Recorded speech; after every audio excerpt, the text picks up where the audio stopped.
நம்ம வந்து இன்றைக்கி ஒரு ஈஸியான ஒரு பிரியாணி ரெசிபி தான் செய்ய போகிறோம். அது வந்து ஒரு டிஃப்ரெண்ட்டான பிரியாணி. என்ன பிரியாணின்னு சொல்லி பார்த்தாங்கன்னா, சேமியாவில் ஒரு பிரியாணி செய்ய போகிறோம், வெஜிடபிள் பிரியாணி. இப்போ புதுசாக வந்துட்டு அனில் பிராண்டில் வந்து சேமியா பிரியாணின்னு சொல்லி விட்டுருக்காங்க. அதை வந்து நம்ம ட்ரை பண்ண போகிறோம். வாங்க வீடியோக்குள்ள போகலாம். இதுக்கு வந்துட்டு ஒரு கடாயில் வந்துட்டு தேவையான எண்ணெய் ஊற்றிக்கலாம். நீங்கள் வந்து நெய்யும் இல்லை கோகோனட் ஆயில் கூட ஊற்றி செய்யலாம். நம்ம எப்படி பிரியாணி செய்கிறோமோ அதே மெத்தடு தான் இதுவும். அது கூட வந்து கொஞ்சம் கடுகு, பட்டை, சோம்பு எல்லாமே வந்து போட்டுக்கலாம். இதெல்லாம் நல்லா பொரிஞ்ச பிறகு நம்ம வந்து பெரிய வெங்காயம் வந்துட்டு நீள்வாக்கில் கட் பண்ணி வச்சுருக்கோம். ஒரு 2 வெங்காயம், அப்புறம் வந்து ஒரு பச்சை மிளகாய் எல்லாம் போட்டு நல்லா வதக்கி எடுத்துக்கோங்க.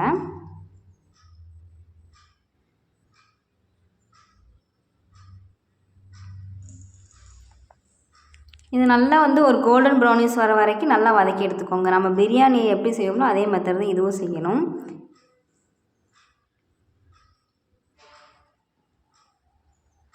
வெங்காயம் நல்லா வதங்கின பிறகு தேவையான அளவு இஞ்சி பூடு போட்டுக்கலாம். நான் வந்து ஒரு 3 ஸ்பூன் அளவுக்கு இஞ்சி பூடு போட்டுக்கிறேன்.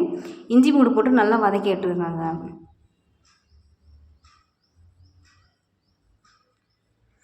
நல்லா வதங்கின பிறகு ஒரு தக்காளி, பெரிய தக்காளி ஒரு தக்காளி வந்து ஆட் பண்ணிக்கலாம். ஆட் பண்ணி அதையும் வந்து நல்லா கரைப்படுற அளவுக்கு வந்துட்டு வதக்கி விட்டுக்கோங்க. இது கூட வந்து தேவையான அளவு உப்பு அளவாக போட்டுக்கோங்க. ஏன்னா வந்து இவங்க வந்து இந்த அனில் பிராண்டில் வந்துட்டு அவங்களே வந்து மசால் கொடுத்துருக்காங்க. அந்த மசாலில் வந்து கொஞ்சம் லைட்டாக உப்பு இருக்கும். அதனால வந்துட்டு நம்ம தேவையான அளவுக்கு உப்பு போட்டால் போதும். இது வந்து நீங்கள் நார்மல் சேமியாவில் கூட ட்ரை பண்ணி பார்க்கலாம். அனில் பிராண்ட்லேயே வந்துட்டு நார்மல் சேமியா இருக்கும்ல, அந்த ரோஸ்டட் சேமியா இருக்கும், அதில் கூட நீங்கள் வந்து ட்ரை பண்ணி பார்க்கலாம். தக்காளி எல்லாம் நல்லா வதங்கின பிறகு நம்ம வந்து வெஜிடபிள்ஸ் வந்துட்டு இன்றைக்கி என்ன எடுத்துருக்கோம்னா, கேரட், பீன்ஸ் வந்து பச்சை பட்டாணி எல்லாம் வந்து எடுத்துருக்கோம். இதை வந்து நல்லா போட்டு நல்லா வதக்கி விட்டுக்கலாம். இதுக்கு வந்து மசாலுக்கு வந்துட்டு அந்த பேக்கெட்டில் இருந்த மசாலா மட்டும் தான் யூஸ் பண்ணுறேன். வேறு எந்த மசாலாவும் நான் போட கிடையாது. நீங்கள் வந்து இது வேண்டாம் அப்படின்னு நினச்சிங்கன்னா, வீட்டில் நம்ம பிரியாணி மசாலா வச்சுருப்போம்ல, அதையும் நீங்கள் வந்து ஆட் பண்ணிக்கலாம். கொஞ்சம் மல்லி, புதினா எல்லாத்தையும் வந்து இது கூட போட்டு நல்லா பரட்டி விட்டுக்கலாம்.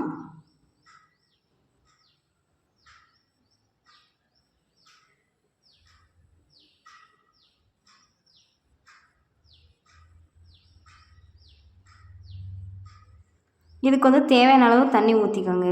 இப்போதைக்கு வந்து நம்ம காய் வேகிறதுக்கு மட்டும் தேவையான அளவு தண்ணி ஊற்றிக்கலாம். ஏன்னா வந்து காய் வந்துட்டு வேகணும் அப்படிங்கிறதுக்கோசரம் ஒரு அரை சொம்பு அளவுக்கு வந்து தண்ணி ஊற்றிக்கலாம்.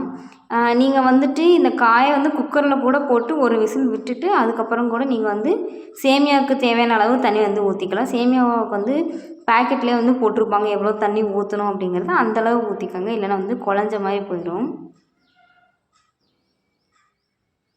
காய் நல்லா வெந்துருச்சு. வெந்த பின்னாடி வந்து தேவையான அளவு தண்ணி இதில் ஊற்றிக்கலாம். ஊற்றிட்டு நீங்கள் வந்து உப்பு, காரம், புளிப்பு எல்லாமே பார்த்துக்கோங்க.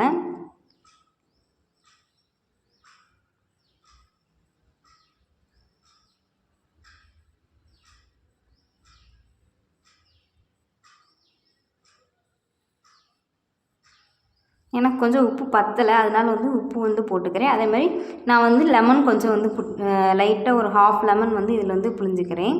நீங்களும் வந்துட்டு லெமன் வந்து புரிஞ்சுக்கோங்க. தக்காளி கம்மியாகவும் லெமன் கொஞ்சம் புழிஞ்சிக்கிட்டிங்கன்னா ஓரளவுக்கு வந்து நல்லாவே பிரியாணி மாதிரியே உங்களுக்கு கிடைக்கும். 2000 years later. நல்லா கொதி வந்துருச்சு பார்த்தீங்களா? இந்த மாதிரி நல்லா கொதி வந்த பிறகு நம்ம சேமியாவை வந்து இது கூட வந்து ஆட் பண்ணிக்கலாம். ஆட் பண்ணி நல்லா வந்து இதை வந்து லேசாக மட்டும் கிளறி விட்டிங்கன்னா போதும். தண்ணி அப்படியே மூழ்கிற அளவு மூழ்கிரும்.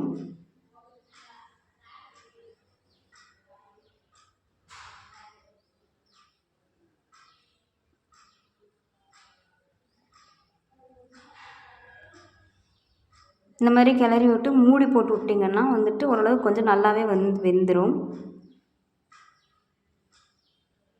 இந்த மாதிரி வந்து அடுப்பை வந்து லோ ஃப்ளேமில் வச்சுட்டு அடிக்கடி கிளறி விடுங்க. இல்லைனா வந்து அடி பிடிக்கிற மாதிரி ஆகிடும். உங்களுக்கு பார்த்தாலே தெரியும் எவ்வளோ கலர்ஃபுல்லாக, எவ்வளோ நம்ம வீட்டில் பிரியாணி செய்வோம்ல அதே மாதிரி தான் இருக்குது. எந்த ஒரு மாற்றமும் இல்லை. என்ன நம்ம ரைஸ் வச்சு செய்வோம், இதை வந்து சேமியா வச்சு செய்ய போகிறோம். குழந்தைகளுக்கு இந்த மாதிரி டிஃப்ரெண்ட்டாக செஞ்சு கொடுத்தா வந்து நல்லா விரும்பி சாப்பிடுவாங்க.